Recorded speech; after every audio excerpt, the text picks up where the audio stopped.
Namaskar दोस्तों, welcome back to Curiousery and today we are going to discuss the squad analysis of FC Goa for the season of 2023-24। We already know कि गारूस के लिए जो last season था वो उतना कुछ खास नहीं रहा था और फैंस के लिए भी डिसअपॉइंटिंग सीजन था जिस तरह से टीम ने यहाँ पे परफॉर्मेंस दिया, क्योंकि जनरली एफसी गोवा एक जब से मतलब आईएसएल स्टार्ट हुआ है एक कंसिस्टेंट टीम रही है, लेकिन लास्ट ईयर यहाँ पे प्ले ऑफ क्वालिफाई करने से थोड़ा सा वो रह गई थी एंड उसी के चलते यहाँ पे मैनेजमेंट ने इस साल की जो टीम है उसमें काफ़ी ज़्यादा चेंजेस किए हैं, जिसमें सबसे पहला चेंज तो उन्होंने भाई यहाँ पे कोचिंग लेकर किया है और मनोलो मार्केस को एज ए हेड कोच लाया है, जो कि एक सबसे बड़ा कदम था मेरे हिसाब से इस सीजन की उनकी अगर प्रिपरेशन वाइज देखें तो, क्योंकि मनोलो मार्केस हम सबको पता है कि आईएसएल के one of the best coaches माने जाते हैं। जिस तरह से उन्होंने यहाँ पे पिछले 3 सालों में हैदराबाद एफसी के साथ जो काम करके दिखाया है लिमिटेड बजट में और यंगर प्लेयर के साथ जो एक कंसिस्टेंसी और लगातार 3 साल यहाँ पे आप देखिए कि प्लेऑफ में क्वालिफाई करना और आईएसएल कप जिताना ये कोई छोटी मोटी बात नहीं है। तो मनोलो मार्केस की पेडिग्री के बारे में तो हम सबको ही पता ही है। उसके बाद अगर आप यहाँ पे फिलोसॉफी देखें एफसी गोवा की तो जनरली वो रहता है कि यहाँ पे वो यंगर प्लेयर्स के लिए ज़्यादा जाते हैं, लेकिन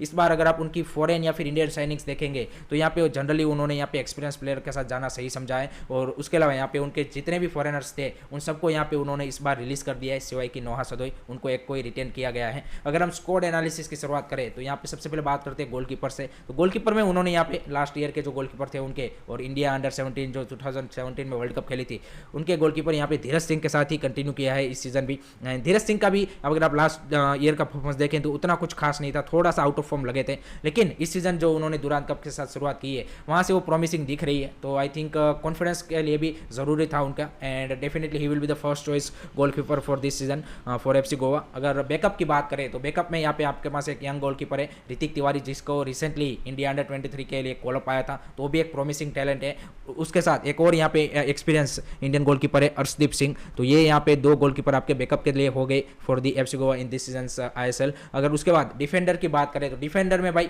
उन्होंने यहाँ पे जैसे ही मनोलो मार्केस आए तो 2 तगड़ी साइनिंग, एक फॉरेन साइनिंग यहाँ पे ओडे ओनादिया जिया गाइस जो मनोलो मार्केस के साथ हैदराबाद में थे उसको यहाँ पे लाया गया, 33 ईयर ओल्ड स्पेनियार्ड एंड जबरदस्त परफॉर्मेंस। हम सबको पता है कि last year one of the best defender थे आई वुड से, एंड जिस तरह से हैदराबाद के लिए वो डिफेंसिव परफॉर्मेंस पुटअप किया था, आई think he will be the really crucial player for FC Goa in this season without a doubt. And उसके साथ यहाँ पे भाई बेंगलुरु एफसी से भाई संदेश जिंगान जी गाइस इंडियन नेशनल टीम के जो बैकलाइन के लीडर है उनको भी यहाँ पे लाया गया। तो यहाँ पे देखिए दोनों ही एक्सपीरियंस, फॉरेनर भी experience centre back and Indian centre back भी आप देखिए संदेश जिंगान मतलब one of the best Indian centre back, तो उनको लाया गया। तो आई थिंक सेंटर बैक की जो दोनों पेयरिंग है जबरदस्त साइनिंग उन्होंने इस सीजन की है। उसके बाद यहाँ पे बैकअप के तौर पे दिखे तो जय गुप्ता जो कि 21 year old exciting Indian centre back है आई वुड से, एंड जो पोर्टुगीज लीग में खेल के आ रहे हैं तो उनकी साइनिंग भी उन्होंने इस सीजन की है, जो कि लेफ्ट बैक भी खेल सकते हैं एंड जिस तरह से उसकी शॉट टेकिंग एबिलिटी है वो काफ़ी कमेंडेबल है। दुरान कप में हमने देखा 1-2 शॉट्स उन्होंने जिस तरह से लिए थे, आई थिंक जो शूटिंग रेंज है उसकी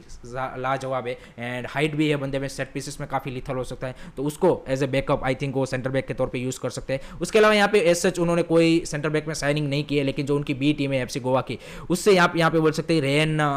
मेंजेस एंड उसके अलावा लेस्ली रॉयबेलो, इन 2 को वो ला सकते हैं जब जब ज़रूरत पड़ेगी अगर आगे यहाँ पे टूर्नामेंट में। अदरवाइज ये 3 सेंटर बैक के साथ वो यहाँ पे जाने की कोशिश करेंगे। अगर हम फुल बैक्स की बात करें तो राइट बैक में आपके पास है सेरिटन फर्नांडिस एंड लिएंडर डी क्यून्या, दोनों ही यहाँ पे क्या बोलते हैं कि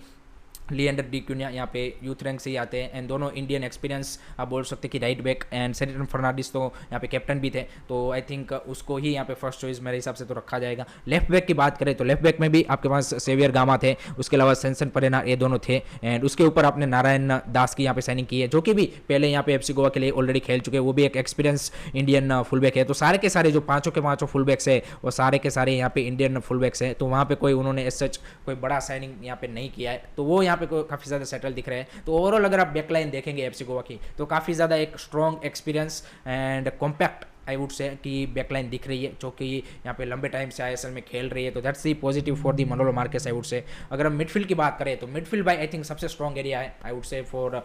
एफसी गोवा। अगर आप बात करें तो सबसे पहले उसमें फॉरेनर साइनिंग की बात करते हैं तो भाई कार्ल मैक्यू जो लास्ट सीजन भाई हम सबको पता है कि मोहन बगान का जो आईएसएल कप विनर का जो पूरा क्या बोलते कि रन था उसमें काफ़ी क्रूशियल प्लेयर बने थे एंड उनकी साइनिंग यहाँ पे सिक्योर की एफसी गोवा के लिए, जो कि मेरे हिसाब से एक मास्टर स्ट्रोक था। कार्ल मैक्यू काफ़ी रिलायबल डिफेंसिव मिडफील्डर जो है आपको सॉलिडारिटी देते हैं मिडल ऑफ द पार्क में। उसके साथ यहाँ पे उन्होंने ए लीग से यहाँ पे सिडनी एफसी के प्लेयर पाओलो रेत्रे उनको साइन किया, जो कि भी ए लीग में one of the best defensive midfielder माने जाते हैं, तो उनकी भी साइनिंग आई थिंक काफ़ी क्रूशियल साइनिंग मेरे हिसाब से। एंड पूरे सीजन में I think Carl McHugh and Paulo Retre I think काफ़ी क्रूशियल प्लेयर साबित होने वाले हैं। उसके अलावा यहाँ पे जो 2 एक्सपीरियंस इंडियन मिडफील्डर की भी साइनिंग की है उन्होंने, वो है यहाँ पे रेनियर फर्नांडिस एंड रोलिन बोर्जिस। तो दोनों मुंबई सिटी से यहाँ पे उन्होंने साइनिंग की है, जिसका भी अगर आप देखिए कि परफॉर्मेंस अगर दुरांत कप में देखिए अभी रिसेंटली हुआ है उसमें ज़बरदस्त रहा है। तो यहाँ पे फुल ऑन एक्सपीरियंस के साथ जैसे मैंने बोला कि वो यहाँ पे मिडफील्ड में गए हैं। उसके अलावा यहाँ पे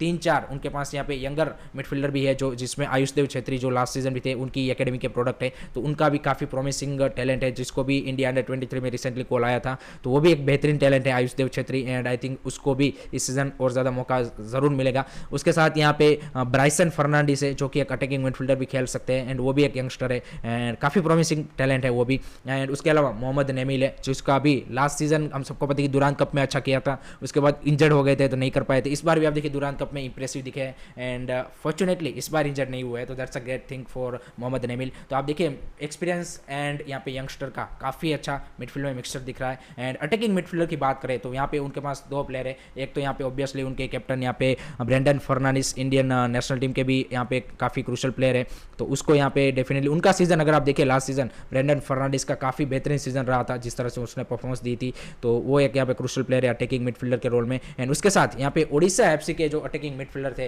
विक्टर रोड्रिगस, जिन्होंने यहाँ पे ओडिशा एफसी को लास्ट ईयर का जो हीरो सुपर कप है उसमें जिताने में उनका काफ़ी अहम रोल था, उसको यहाँ पे एफसी गोवा ने साइन किया है। तो विक्टर रोड्रिगस भी यहाँ पे उनके पास एक ऑप्शन है as attacking midfielder, and MLS में भी खेल के आ रहे हैं, तो उनके पास भी वास्ट एक्सपीरियंस है अगर आप देखेंगे तो I think he will be also playing a crucial role in that creator role I would say. उसके बाद अगर हम फ्रंट लाइन की बात करें तो फ्रंट लाइन में तो ऑब्वियसली जो उनके सबसे मेन प्लेयर रहने वाले हैं वो है यहाँ पे नोहा सदोई। जिस तरह उस बंदे ने लास्ट ईयर भी आप देखिए परफॉर्मेंस निकाली थी on that left flank, I think one of the best winger है I would say in whole ISL without a doubt. And इस सीजन भी आप देखिए दुरांत कप में ही has been absolutely brilliant. Left wing भी खेल सकते हैं एंड कभी कभी यहाँ पे सेंटर फॉरवर्ड भी खेल लेते हैं, तो that's a multi utility player you have. अगर राइट विंग की बात करें तो यहाँ पे उन्होंने 2 साइनिंग की है बेंगलुरु एफसी से, experience Indian player Udanta Singh, जिसका भी यहाँ पे अगर आप दुरांत कप में परफॉर्मेंस देखें तो ठीक ठाक रहा है, इंप्रेसिव दिखे है, तो वो यहाँ पे राइट विंग की क्या बोलते हैं कि बागडोर संभालेंगे। उसके साथ यहाँ पे बोरिस सिंह, जो कि यहाँ पे इंडिया अंडर 17 जो वर्ल्ड कप खेली थी 2017 में